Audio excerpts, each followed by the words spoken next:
Hello everyone, आज हम पढ़ेंगे क्लास 10 की first poem that is dust of snow written by Robert Frost.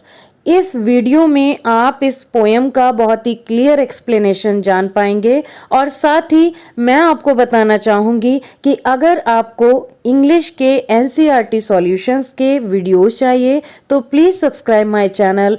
All NCERT solutions of class 9th 10th 11th and 12th are available on my channel. So आइए start करते हैं आज की poem को स्टार्ट करने से पहले मैं आपको बता दूं कि आप जो भी पोयम पढ़ें आप उसके राइटर को याद रखना ना भूलें, क्योंकि ये आपको हेल्प करेगा जब आप रिलेटेड कंटेक्स्ट के क्वेश्चन आंसर्स को सॉल्व करोगे, क्योंकि ये बहुत ही बेसिक क्वेश्चन होता है जिसमें से भी हमको टेक्स्ट मिलता है, सीन पैसेज मिलता है। उसमें हमारा बहुत ही बेसिक क्वेश्चन एक आता है जिसमें हमसे पोइट का नाम पूछा जाता है। तो आपको इसके पोइट का नाम याद रखना है। डस्ट ऑफ स्नो लिखी गई है रॉबर्ट फ्रॉस्ट द्वारा, जो कि एक अमेरिकन पोइट हैं और बहुत ही फेमस हैं अपनी पोइट्री के लिए। सबसे पहले इस पोएम के टाइटल को हम डिस्कस करेंगे कि टाइटल हमको क्या बता रहा है। तो टाइटल है डस्ट ऑफ स्नो। हमने अब तक देखा, पढ़ा और सुना भी होगा कि जो डस्ट होता है, तो डस्ट को जनरली हम जो कनेक्ट करते हैं वो धूल के कणों यानी पार्टिकल्स से करते हैं। तो इस टाइटल का मीनिंग हुआ पार्टिकल्स ऑफ स्नो। आइए अब पोएम को स्टार्ट करने से पहले मैं इसकी थीम को बता दूं कि यहाँ पर ये बताया गया है कि जो रॉबर्ट फ्रॉस्ट हैं, किसी पर्टिकुलर डे पर उनका मूड ठीक नहीं है, यानी वो परेशान हैं, किसी वजह से उनका मूड खराब हो रहा है, यानी वो सैड हैं।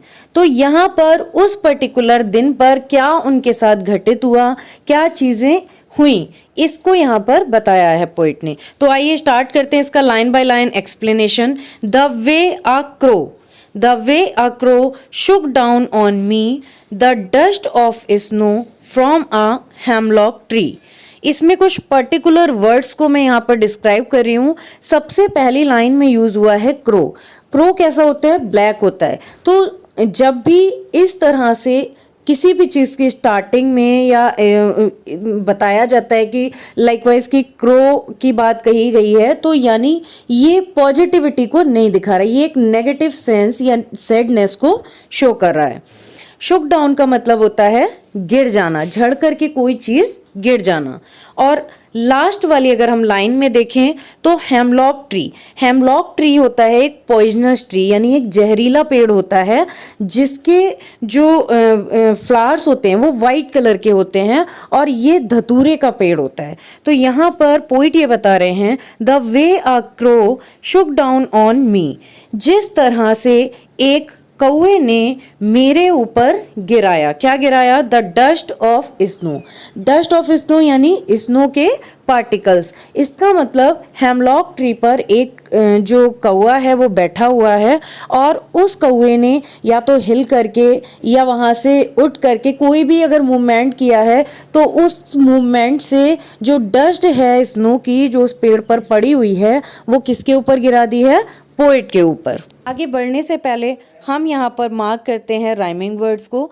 फर्स्ट लाइन में हम देखेंगे क्रो आया है, ठीक है। तो क्रो अगर हम सेकेंड लाइन में देखें तो वहाँ पर कोई भी राइमिंग वर्ड ऐसा नहीं है जो क्रो के साथ मैच करे। तो क्रो के साथ जो मैच कर रहा है वो है थर्ड लाइन में हमें दे रखा है स्नो। तो crow and snow are the rhyming words, यानी फर्स्ट लाइन जो मैच हो रही है वो थर्ड लाइन से मैच हो रही है। अगर हम सेकेंड लाइन को देखते हैं तो यहाँ पर हमें एक वर्ड मिल रहा है मी, और मी हमारा राइम कर रहा है हमारी फोर्थ लाइन में दिए हुए वर्ड ट्री से।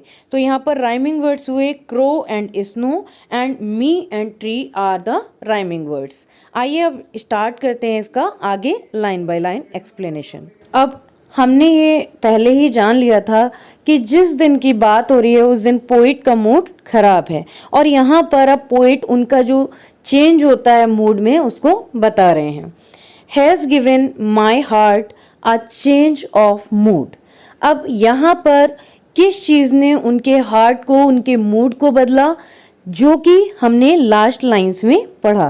क्या पढ़ा हमने ये पढ़ा कि जो कौवा था उसने अपने मूवमेंट से हेमलॉक ट्री से जो डस्ट ऑफ स्नो थी वो रॉबर्ट फ्रॉस्ट यानी जो हमारे पोइट हैं उनके ऊपर गिरा दी, और जिसने क्या चेंज किया, जिसने उनके मूड को चेंज कर दिया। And saved some part of a day I had rued. और यहाँ पर पोइट हमें ये बता रहे हैं कि उस दिन का मतलब जिस दिन उनका मूड खराब था। तो जिस दिन आप सैड होते हैं, आपका मूड खराब होता है, तो उस दिन हमारा जो पूरा दिन होता है वो बेकार हो जाता है। तो लेकिन यहाँ पर पोइट ये कह रहे हैं कि जब मेरे साथ ये घटित हुआ तो उस समय क्या हुआ, मेरा मूड जो है वो चेंज हो गया, और जो पूरा दिन मेरा खराब जा रहा था उसका एक छोटा सा part, and saved some part यानी एक छोटा सा पार्ट मैंने बचा लिया, ऑफ अ डे एक दिन का, आई हैड रूट जो कि मेरा सैडनेस में चला जा रहा था। रूट का मतलब होता है सैडनेस, जब आप परेशान हो, किसी चीज से दुखी हूं, तो उस दिन पर वो दुखी थे, लेकिन इस मूवमेंट से क्रो के उस मूवमेंट से उन्हें क्या हुआ, उनका मूड चेंज हो गया और उन्होंने उस दिन के कुछ अच्छे पल इस तरह से बचा लिए। तो आई होप कि ये पोयम आपको बेटा क्लियर हो गई हो। साथ ही साथ अब हम इसके जो राइमिंग वर्ड्स हैं उसको भी मार्क कर लेते हैं। फर्स्ट लाइन में आया है हार्ट, जो कि मैच करता है हमारी थर्ड लाइन में दिए हुए वर्ड पार्ट से। ऐसे ही मूड वर्ड मैच हो रहा है फोर्थ लाइन में दिए हुए वर्ड रूट से। तो अगर आपको ये वीडियो अच्छा लगा हो then click on the like button, और अगर आप कोई सजेशन देना चाहते हैं तो प्लीज़ मुझे कमेंट बॉक्स में ज़रूर लिखें। Thank you so much.